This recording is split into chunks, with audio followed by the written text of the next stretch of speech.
This nether spawn kinda sucks. Basalt deltas are incredibly treacherous. Just one misstep and I'ma end up in the nacho cheese down there.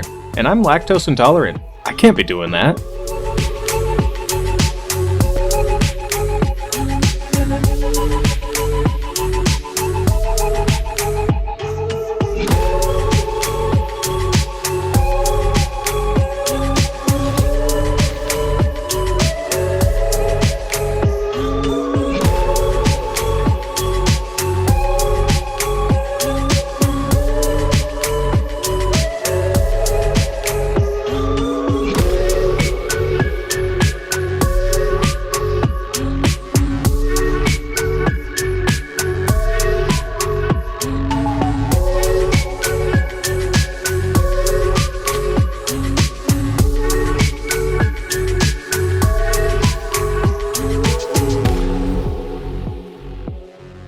Okay, I've done a little bit of a resupply, got some more food, and got some iron armor. I don't know why I forgot most of my armor the first time. I think I want to head this direction towards the Nether Wastes. It's a little bit easier to navigate that biome, and so I think I think my luck will be better over there where I can actually maneuver and get a look around.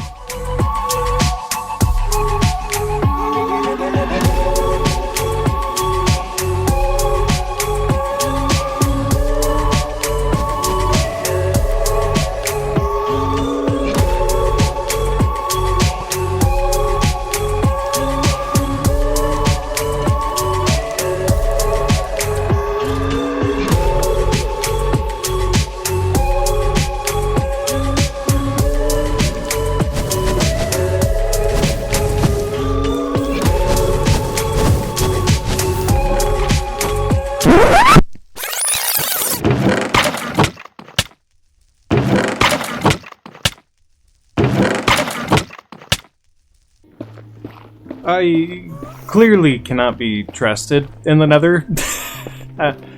I've died so many times trying to get back to where I was, to the point that I've just gone. I spent a lot of time in the mines, and actually got myself some decent diamond armor. It still needs to be enchanted, but you know, baby steps, right? Oh, goodness gracious me! At any rate, I just want to get back to where I died. I know all my stuff that I had is gone. There's no chance it survived, and so I've gone ahead, figured out the coordinates where it was. I just need to be able to get some nether wart and some blaze rods, of course, but pretty much everything else I needed was just blackstone. Blah, blah, blah. Mostly want the blackstone just to build with. And considering that our spawn was a massive basalt delta, I have plenty of access to that. Everything else is just, you know, progression stuff, being able to get to the end eventually. But you know, that's kind of the funny thing about Minecraft in real life sometimes. It doesn't always pan out exactly how you think it will. I also was hoping I'm digging tunnels, making the path there safe in case I need to return. But I also need to make some paths to some biomes. Hello! Ouch!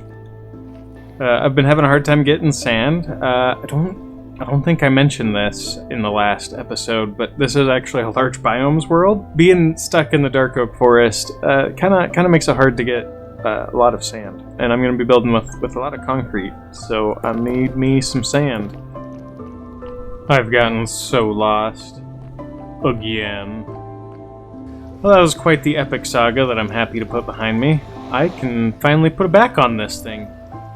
I wouldn't describe myself as a redstoner. I definitely can do just enough to get myself into trouble a little bit and make a mess. But I just thought it would be kind of cool, kind of neat to have this little contraption here, just as a way to kind of turn off or on the portal.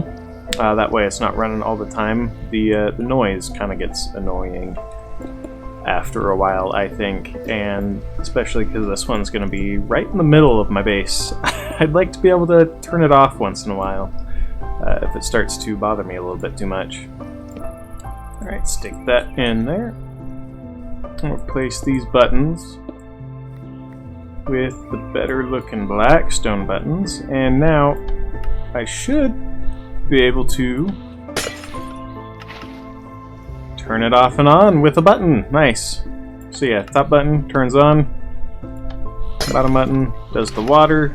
It dispenses twice because I'm not that good at redstone, but here we go. And now I think I can finally put a back on this. And right there. Nice. Now, I don't actually have any beeswax to keep this from corroding or whatever, I guess. But, I don't know, add some authenticity. Maybe once in a while I'll come and, you know, scratch it off or whatever until I can get some beeswax for it. But yeah, I think these are little cool details. A little battery cover popped out over here. These are these are really dumb little details, but I love them so much. They just tickle my brain in just the right way. But I think they also go a long way to really selling the idea that this is, you know, just definitely legally distinct handheld gaming device. It's just like plopped here in the woods, and it has the battery cover off, and it's got a game inserted, and you know I can come around the other side, and I can turn it on with the wrong button, with what is not technically the on button, but you know it works. I love little things like this, and this is really what I'm looking forward to in this world, is having just these little details that come to life.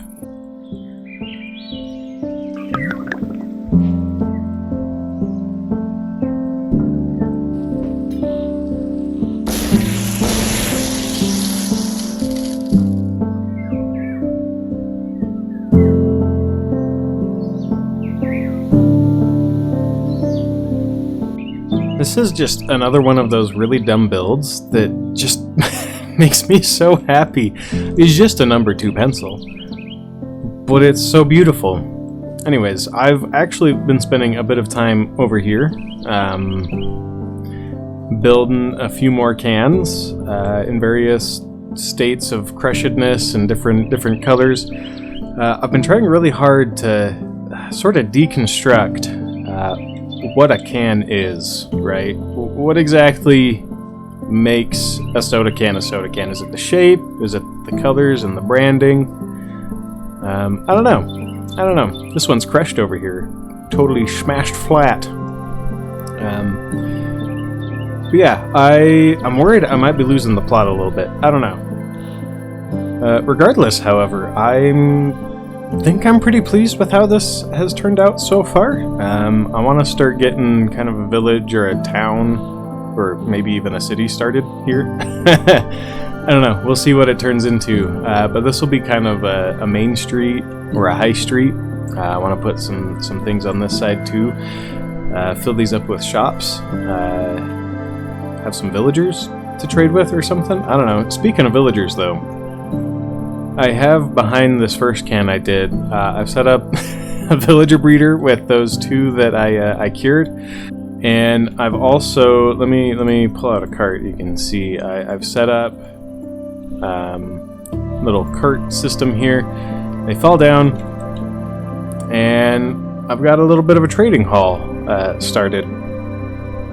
And I told myself I wasn't going to do this. I was going to build structures for everything, and I've not done that. The progress was just too slow. I couldn't make up my mind on a lot of stuff, and so I've just got some basic trades here. And below, even deeper, I've set up a pretty basic iron farm that appears to not have worked properly. You're not supposed to be here, friend. Anyways, it has been working, mostly. Aside from this fella, I'm gonna have to take care of him.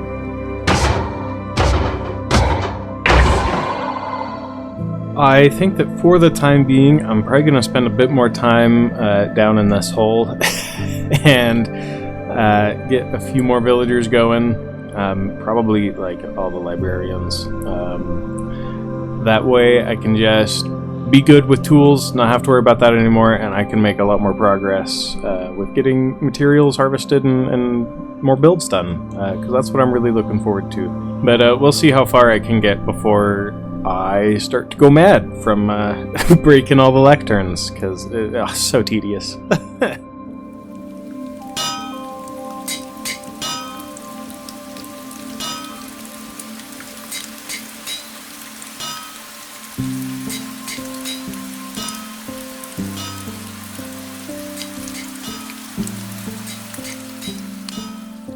Done a little bit of work over here. I put in kind of a path. I think I like this path.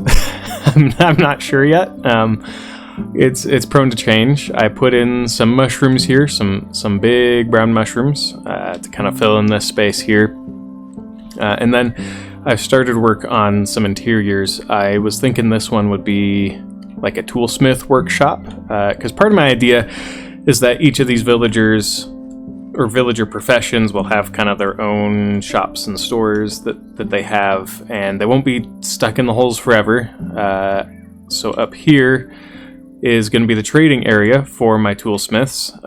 This carpet, actually, there's a sweetberry bush, so no mobs will walk over that spot. No zombies can get in, they won't leave. Up here, I haven't quite done it yet. But I'm going to have like a bedroom, living quarters. There's another floor above this one. That way they can kind of just exist in this space, which would be cool. And then up here in this attic, I've run into a hiccup with enchanting all of my equipment. Well, if you look down below, I have like no levels. I have no good source of experience. So I've just been collecting the books for each of my tools, but pretty much everything but the bow and sword I have all the enchantments already for. So slowly but surely I will get fully enchanted, but I'm much better off now than I was before. Now to finish things off for the day, I wanted to do one more build in this area. Kind of just want to fill in the vertical space over here, have a little bit of variety. All these builds are kind of the same height, kind of below the treetop, so I'm looking for something just a little bit taller up here, and I think I have the perfect idea.